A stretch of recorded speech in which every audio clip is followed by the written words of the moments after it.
Alligators के बाद alligators और डायनासोर के खात्मे के बाद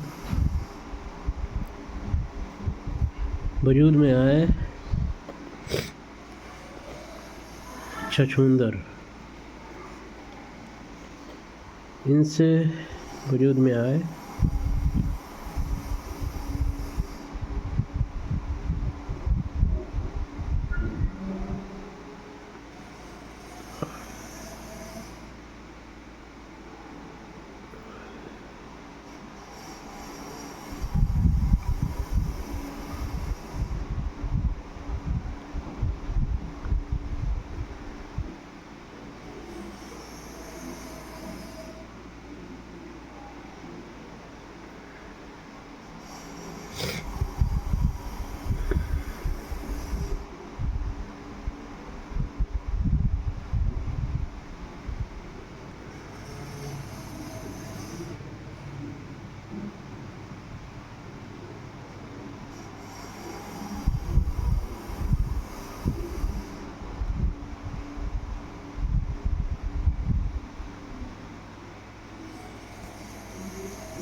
बंदर।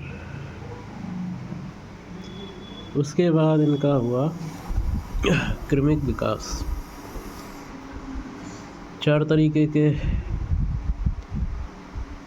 जब बंदरों की पीढ़ी आगे बढ़ी तो सबसे पहले जावा कपी मानव था, जो लगभग बंदरों की ही तरह लगता था।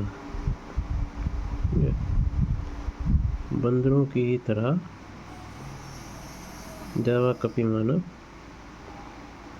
उसकी हाव भाव और जो थे वो बंदर की ही तरह थे। उसके हाव भाव और सब कुछ। जावा कपी मानव, फिर क्रो-मैग्नन आया, फिर निएंडरथल आया। निएंडरथल जो था वो पेड़ों पर रहकर मांस खा कर थक गया था। तो पहली बार जब उसने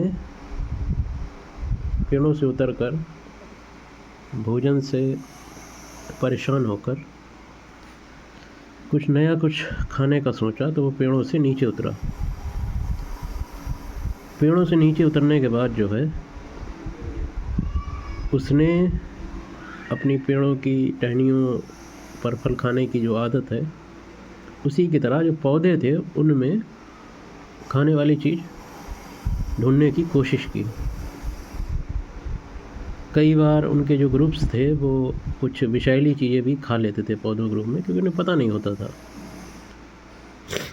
तो उन्होंने उतरने के बाद जो है मांस खाने का सोचा।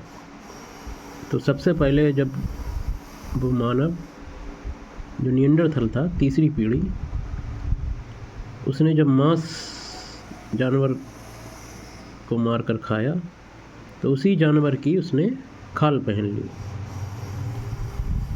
मतलब जब वो पहली बार पेड़ों से नीचे उतरा और इंसान की तरह उसने किसी जानवर का शिकार किया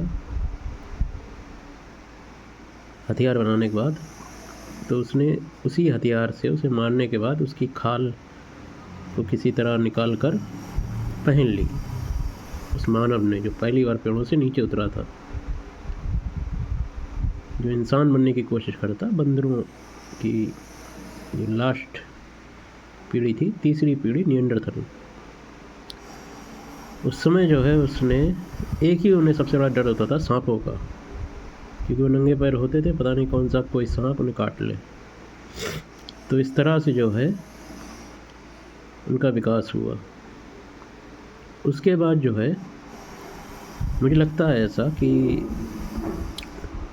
जब वो जानवर वगैरह खा के जो है परेशान हो चुका था, वो इशारों में ही बात हो हे हो करके ही बात करते थे वो मानव। तो उसने जो है विचरण करते हुए मुझे ऐसा लगता है कि खेती उन्होंने ऐसे सीखी होगी कि शायद उन्हें किस्मत से कहीं ना कहीं आलू का या धान का बीज मिल गया होगा पौधे के रूप में, क्योंकि वो उस वक्त जो है पौधों में खाने वाली चीज़ें ढूंढ रहे थे। तो शायद उन्हें मिल गया होगा आलू या धान चावल वाला बीज पौधे के रूप में। तो उसने जब आलू खाया तो उसने उन पौधों को, जब उसने देखा ज़मीन से ये चीज़ निकली है, तो उसने उस आलू को खाने के बाद उन पौधों को फिर से ज़मीन के नीचे डाल दिया, गाड़ दिया। किस्मत से क्या हुआ, शायद बारिश हुई होगी और फिर से वहाँ पर आलू उगाया होगा। तो जब उसने फिर जाकर वहाँ कुछ दिन बाद चेक किया तो देखा आलू फिर उगाए उन पौधों से। तो उसके लिए वो चमत्कार था आलू का दोबारा आ जाना। तो उसने फिर वो आलू खाकर दोबारा फिर वो पौधे ज़मीन में गाड़ दिए। हो सकता है इस बार शायद उसने बारिश नहीं हुई होगी, उसने आलू इस बार नहीं उगा पाया होगा। तो जब इस बार आलू नहीं मिला उसे उतनी टाइम पीरियड में, तो उसने जो है सोचा होगा कि क्या कारण है आलू के ना उगने का और पहले उग जाने का। तो वहाँ उसने अपनी बुद्धि का विकास करके हर तरीके के मापदंड देखने के बाद ये सोचा कि हाँ, शायद पानी की वजह से उस पौधे में आलू उगा है। तो वहाँ पे उसकी बुद्धि का विकास हो गया। तो वो निएंडरथल मानव जो था वो इसी वक्त जो है मनुष्य की आधुनिक प्रजाति होमो सैपियंस के करीब आ गया। सैपियंस के करीब आ गया। उसके बाद जो है उसने आलू और चावल वगैरह की खेती समझ ली थी, मतलब खेती करने लगा, वो जान गया था कि क्या करना है। फिर उसने जो है जगह ढूंढी जहाँ पर वो पानी के करीब रह सके और अपने खेती कर सके। तो धीरे धीरे जो है उसने जो है उस खेती में अपने साथ मेहनत करने के लिए जानवरों को भी सोचा लगाने के लिए। तो इस हिसाब से उसने पशुपालन भी सीख लिया। तो वो एक तरीके से खेती करना, जानवरों को पालना, खाना पकाना लगभग वो सीखने लगा था। तो एक तरीके से ये एक सभ्यता का ही निर्माण हो गया था।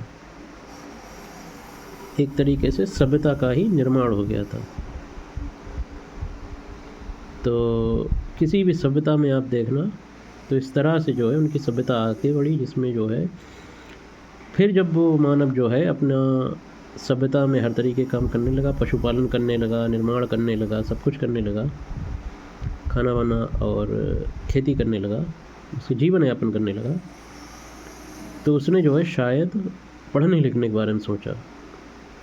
तो सबसे पहले मुझे लगता है उस मानव का सबसे पहला कागज़ जो होगा वो होगा मिट्टी, क्योंकि मिट्टी में ही उसने आकार बनाने की सोची होगी। एक और बात मैं बताना चाहूँगा कि हम जो भी भाषा लिखते हैं वो क्या होती है, असल में हम एक आकार बना रहे होते हैं। कोई भी भाषा, जैसे आप आ लिख रहे हो तो ये भी एक तरीके का आकार है, समझ रहे हो बात, आप जो है आकार है। अगर आप आ लिख रहे हो मतलब कोई आकार बना रहे हो, कोई चित्र बना रहे हो, मुझे ऐसा लगता है। लिखावट भी एक तरीके से आकार बनाने से जुड़ी हुई लंबी चौड़ी प्रक्रिया है। तो इस प्रकार जो है उसने ये सब लिखावट वगैरह सीख लिया। पहले वो लिखने के लिए इस्तेमाल करता था मिट्टी के बड़े बड़े ऐसे गीले नेम प्लेट, उसमें वो जो है नुकीली चीज़ से मिट्टी में निशान बनाता था, ऐसे करके सीखता था उस वक्त, जो कि बाद में आप देखते होंगे बहुत से सभ्यताओं की ताम्र लिपियों में ऐसे निशान मिलते हैं आपको।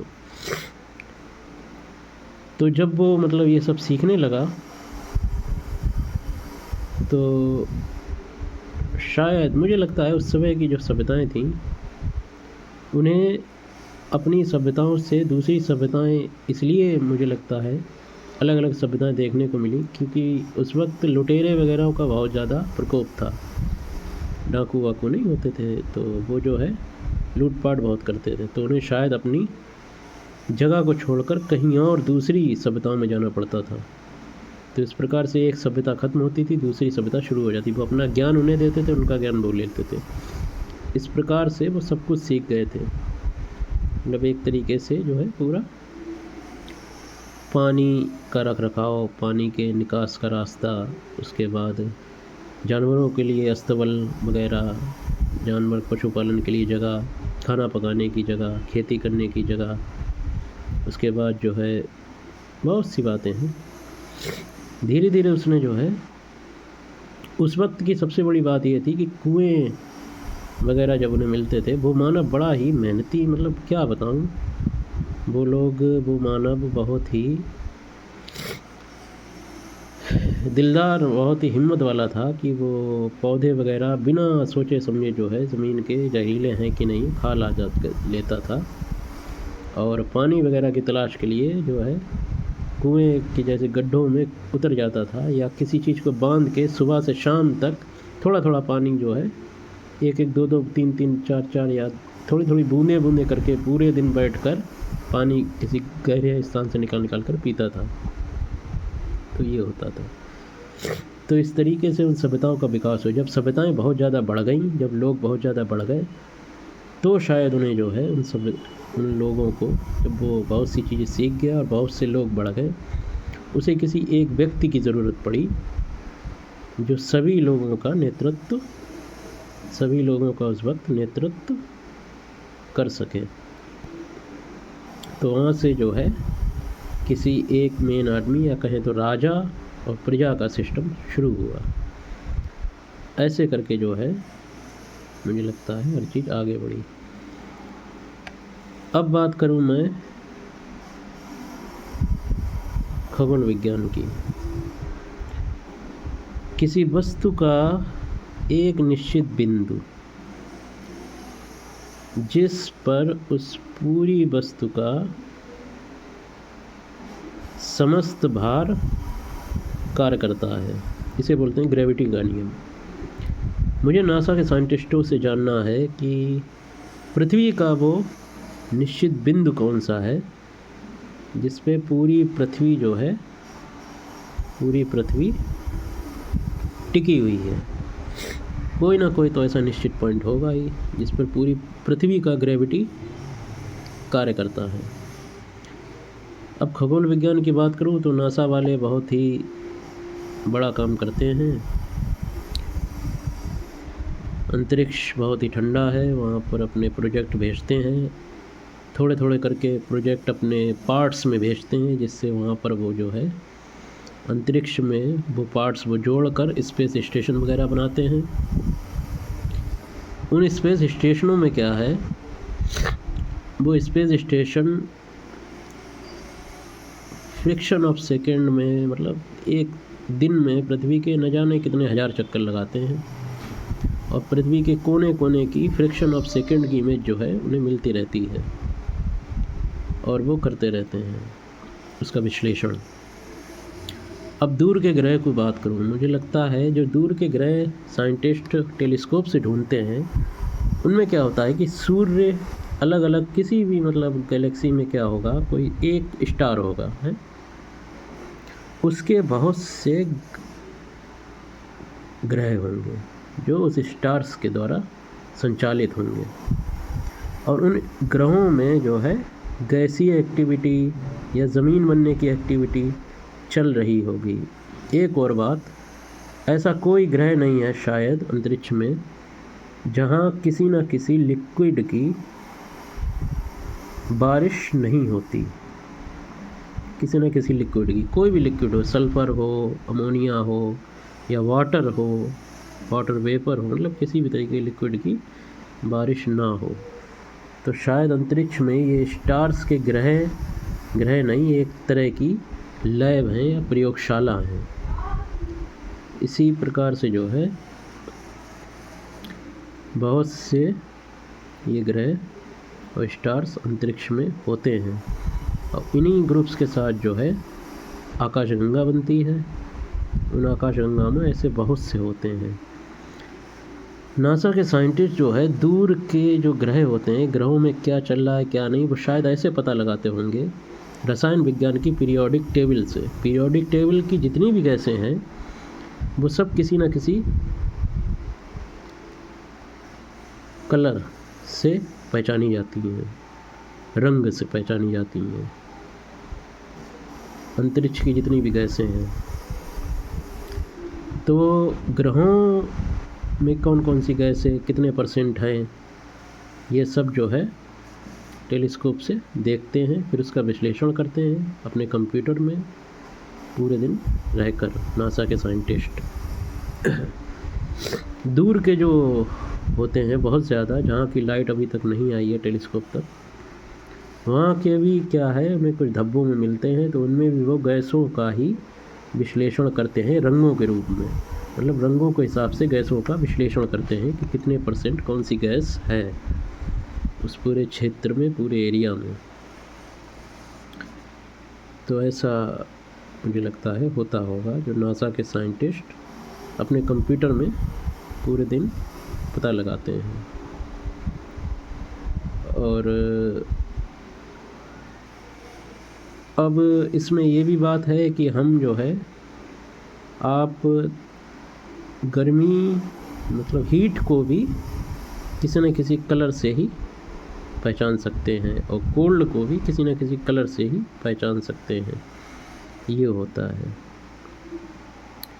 अलग अलग गैसों की वेवलेंथ होती हैं, अलग अलग गैसों की सारी चीज़ें होती हैं, तो ये होता है। तो पार्कर सोलर प्रोब की बात मैं करूं, मुझे लगता है शायद पार्कर सोलर प्रोब से आप जो है सूर्य की लाइट को मतलब उसके प्रकाश को किसी भी एक बिंदु पर फोकस करवा सकते हैं। मुझे ऐसा लगता है साइंटिस्ट के पास अभी ये पावर आ चुकी है कि वो अगर चाहे तो सूर्य की प्रकाश को किसी भी एक सिंगल पॉइंट पे फोकस करवा दें। ये पार्कर सोलर प्रोब जो 2019 में लॉन्च किया था नासा के साइंटिस्टों ने, तो बहुत सी बातें हैं। इसरो वाले और नासा वाले जो है अभी प्योर सोलर एनर्जी का ही सब कुछ होता है अंतरिक्ष में। वो सूर्य की सोलर पावर से ही सब कुछ चलाते हैं। सोलर एनर्जी उन्हें फ्री होती है, लेकिन उनके जो सोलर पैनल्स होते हैं वो यहाँ पे हम लोग जो इस्तेमाल करते हैं उससे बहुत ज़्यादा उसकी तो बहुत ज़्यादा देर तक चलने वाले सोलर पैनल्स होते हैं वो। तो ये है।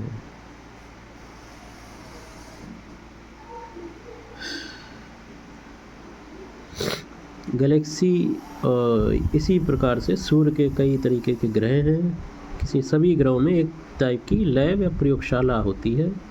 सभी ग्रह जो है सूर्य के प्रयोगशाला है जिसमें जो भी बन जाए। असल में रसायन विज्ञान में किसी को पता ही नहीं होता है कि कौन सी चीज़ तैयार हो रही है।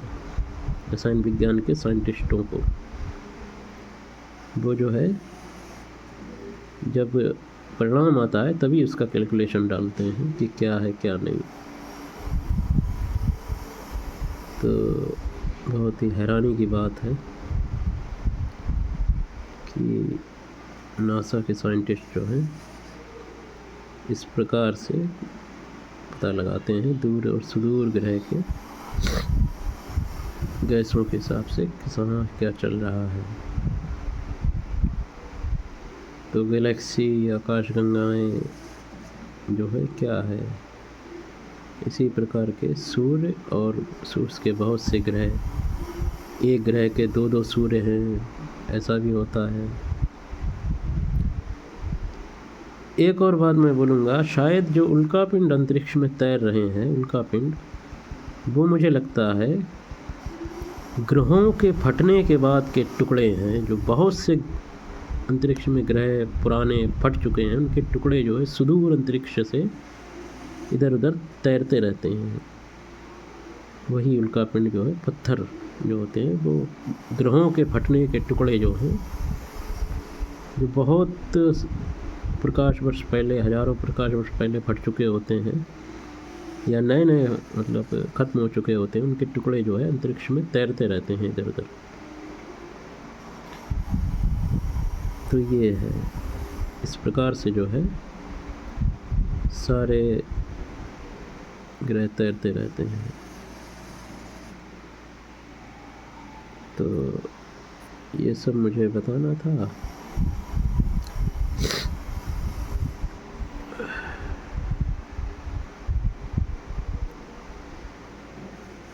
यही मुझे सवाल जानना था नासा के साइंटिस्टों से कि ग्रेविटी के नियम के हिसाब से पृथ्वी का वो निश्चित बिंदु कौन सा है जहाँ पर पृथ्वी का समस्त भार कार्य कर रहा है।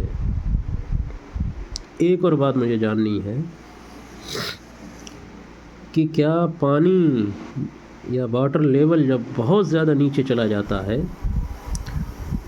तो क्या नीचे वो लावा से मिलकर किसी भी प्रकार से ऑयल यानी तेल का फॉर्मेशन लेता है कि नहीं? मुझे लगता है शायद लेता है। बहुत ज़्यादा गर्म जगहों पर जब वाटर लेवल बहुत नीचे चला जाता है तो नीचे लावा से मिलकर वो तेल का फॉर्मेशन ले लेता है, जिससे उस जगह पर तेल निकलने लगता है ज़मीन पर। धन्यवाद।